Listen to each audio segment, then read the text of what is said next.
Andrew Yang, I may not agree with everything,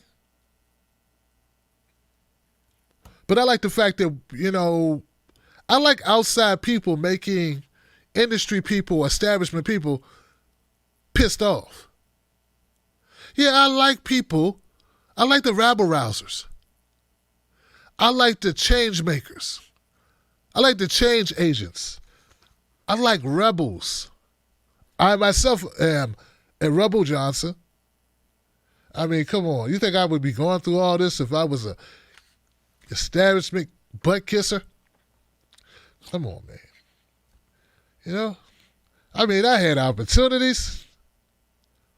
I could have been nicer to establishment people when I had a chance. Near 10 and blocked me. I shouldn't have been so rude.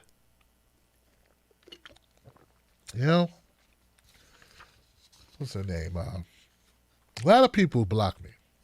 I could have been better. Maybe if I come to them real contrite, like, I'm really sorry.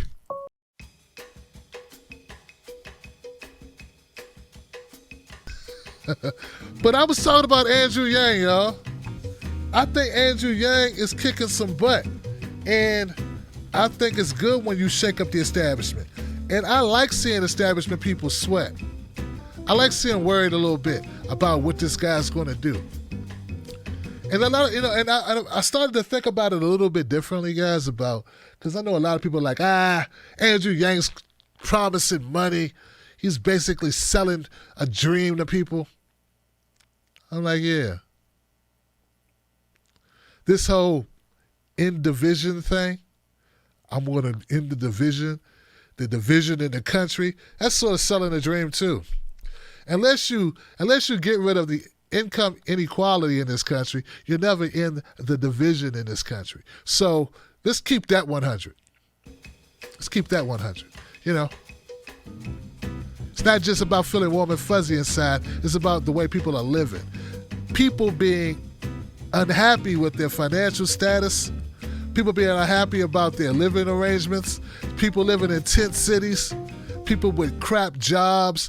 People watching employers reap all the benefits of the Trump tax cuts, but they themselves not reaping those benefits. Yeah.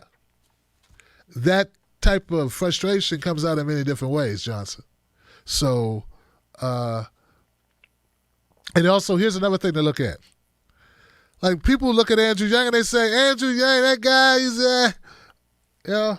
people, they can't buy into this thing. Think about what it takes for people to be so desperate for a relief, for opportunity, for a better life, that they see a guy coming across the hill with no experience in anything related to government at all, offering them $1,000 a month, and they're like, the answer to my dreams. Yeah, because they have no faith in our system. And they'll have very little faith in the current politicians. Now, I don't agree with them. I have more faith in Bernie. But you get what I'm saying?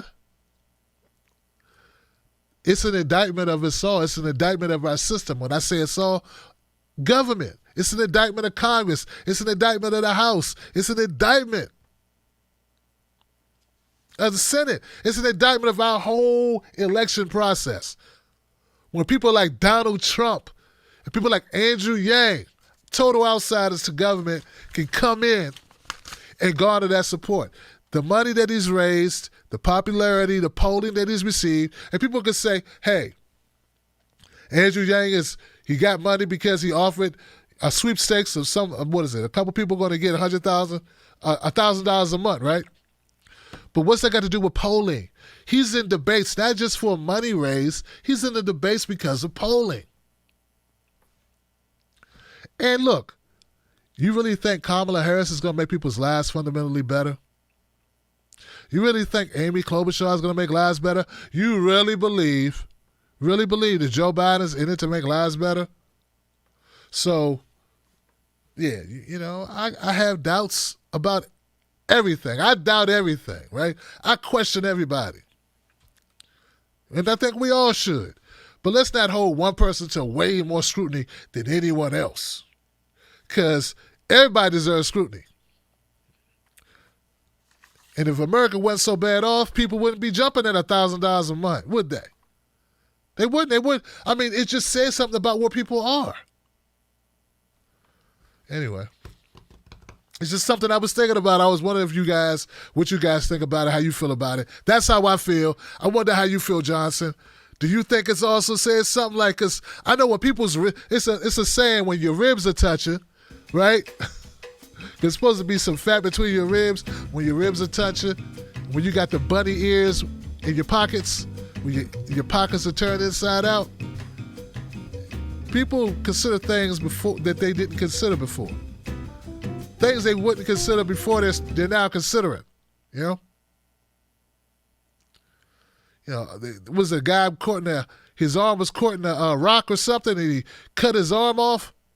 Yeah, he wouldn't normally cut his arm off. I bet if you walk up to him and said, "Hey, man, would you cut your own arm off?" He'd be like, "Hell no. Get away from me, you dumb, follically challenged, loud-talking commentator. Get out of my face, man." But when he got his arm caught in that rock, he was like, "Arr, arr, arr." He sat there and shined up a rock, got it real sharp, and hacked his own arm off. Because when your back's against the wall, or when your arm's stuck in a crevice of a rock and you're about to starve to death or be eaten by wild coyotes or something, mountain goats, mountain lions, you don't know what you might do.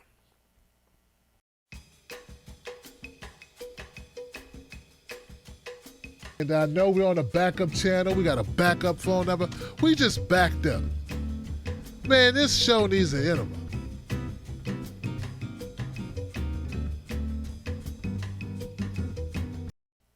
Latino vote, you know, I'd like to know what they think. Who is how are they polling? You know, are they polling in favor of whom? You know, identity politics says, you know, do they like Castro?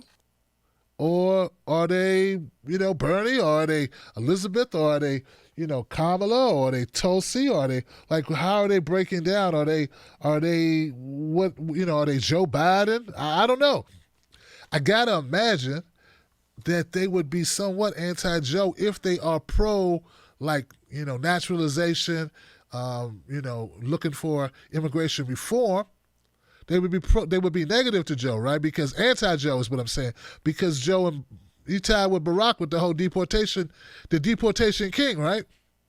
So these are things that don't get talked about a lot in corporate media. Like, no one brings up all the downsides of Joe Biden. They just say, "Oh, he's a great old guy, and people like him, and we'll excuse his creepiness and, you know, sleepiness or whatever it is. We're gonna overlook everything bad about Joe and just play up his positives." But there are definitely some things about Joe Biden that are not positive. Trade, bombings, war, right? Criminal justice. Habeas corpus, like anything under Obama, right? I mean, you're tied to Obama. And just so much, like, he wants it. Who said it? I think it was Juan Castillo. Didn't he say, isn't it funny how Joe Biden likes taking credit for everything Obama did that was good, but anything that Obama did that wasn't good, he says, "Hey, I was just the vice president." Hey, Johnson, I was just vice president. I didn't really do anything. Vice presidents have no power. Hey, we like what you did over there. Well, that was me and Barack, you know. Take my picture, Johnson. You know. Debonair. So anyways, two-faced. Man of two faces.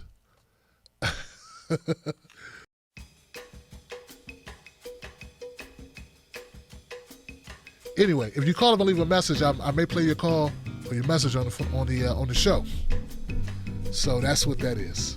So I think it's great because you can call anytime. You don't have to call on Fridays. You can call anytime and leave a message and make your, you know, say whatever. This is great. It's an option. And thank you for helping me come up with that idea. It was a great suggestion by a great supporter of the show who gave me that. So.